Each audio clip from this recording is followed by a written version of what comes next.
فلسطینی عوام پر مسلسل کیے جا رہے اسرائیلی حملوں کے خلاف لوگوں کا غصہ بڑھتا جا رہا ہے۔ ایک کے بعد ایک دیگر کئی ملکوں میں اسرائیل مخالف احتجاج میں شدت آتی جا رہی ہے۔ بنیامین نیتن یاہو حکومت کے خلاف احتجاج میں اب ملک کینیا کا نام بھی درج ہو چکا ہے۔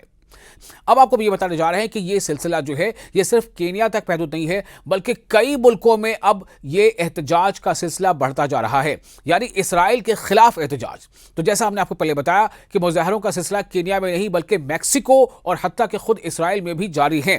غزہ کی پٹی میں جاری جنگ کے دوران ہزاروں افراد میکسیکو سٹی کی سڑکوں پر نکل آئے۔ جی ہاں، میکسیکو سٹی کا اب نظارہ آپ دیکھ رہے ہیں۔ میکسیکو سٹی پر یہ جو مظاہرین ہیں یہ اسرائیل کے خلاف، اسرائیلی سرکار کے خلاف، اسرائیلی حکومت جو بنیامین نیتن یاہو وزیر اعظم ہے وہاں کی، ان کی حکومت اور ان کے فوج کے اس اقدام کے خلاف ہے اور غزہ والوں کے حق میں ہے، ان کے سپورٹ میں ہے۔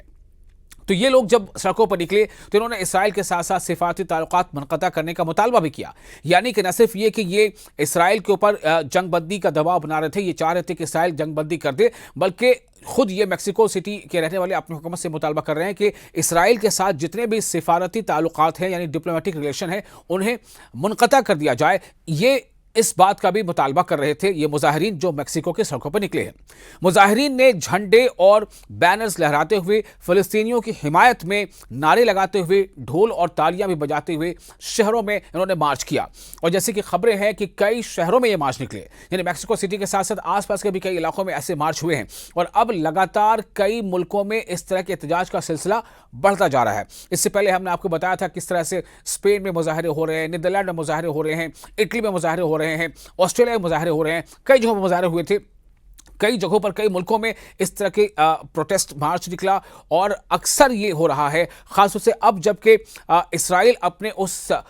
منصوبے کے پیچھے پڑا ہے کہ غزہ پر مکمل قبضے کے منصوبے کے پیچھے پڑا ہے، تب سے ایسے مظاہروں کا سلسلہ بھی بڑھ گیا ہے۔ بہت سے مظاہرین کے لیے انہوں نے کہا کہ انہوں نے غزہ میں جنگ جاری رہنے کے جو مناظر دیکھے ہیں، جو تصویریں دیکھی ہیں سوشل میڈیا کے ذریعے سے یا ٹیلی ویژن پر، انہوں نے انہیں باہر آنے اور حکومت کو اپنے مطالبات پیش کرنے پر مجبور کر دیا۔ یعنی کہ لوگ یہ کہہ رہے تھے جو پروٹیسٹ پہ شامل تھے کہ انہوں نے وہ تمام تصویریں دیکھی ہیں جو جنگ زدہ تصویریں ہیں، جنگ کے حالات کی تصویریں بیان کر رہی ہیں، جن میں بھوکے بچے نظر آ رہے ہیں، جن میں معذور افراد نظر آ رہے ہیں جو جنگ کی وجہ سے کسی کے ہاتھ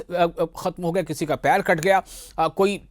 نہایت ہی کمزور ہو چکا ہے، چونکہ وہاں پر بھوک مری کے حالات ہیں، وہاں پر مین میڈ فیمین بنائی ہوئی ہے، یعنی کہ قحط کا جو ہے وہاں پر ایک طرح سے پورا منظر دکھ رہا ہے۔ تو ایسے میں یہ لوگ کہہ رہے ہیں کہ ہم مجبور ہو گئے کہ ہم سڑکوں پر نکل آئیں اور ہم اسرائیل کے خلاف آواز اٹھائیں، اسرائیل کے خلاف آواز لگائیں۔ تو یہ حیرت کی بات یہ ہے جو ان کا کہنا تھا۔ کئی مظاہرین نے کہا کہ یہ حیرت کی بات ہے کہ یہ اس دن اس دور میں ہو رہا ہے اور ہم اسے دیکھ رہے ہیں، کیونکہ سوشل میڈیا نے واقعی دنیا کے لیے ہماری آنکھیں کھول دی ہیں۔ ایک مظاہرین میں سے ایک صوفیا کیمپرو نے بھی یہ باتیں کہی۔ مظاہرین کے ایک گروپ نے یروشلم میں، یعنی کہ اب آپ کو بھی یہ بتانے جا رہے ہیں کہ ابھی ہم نے آپ کو بتایا کس طرح سے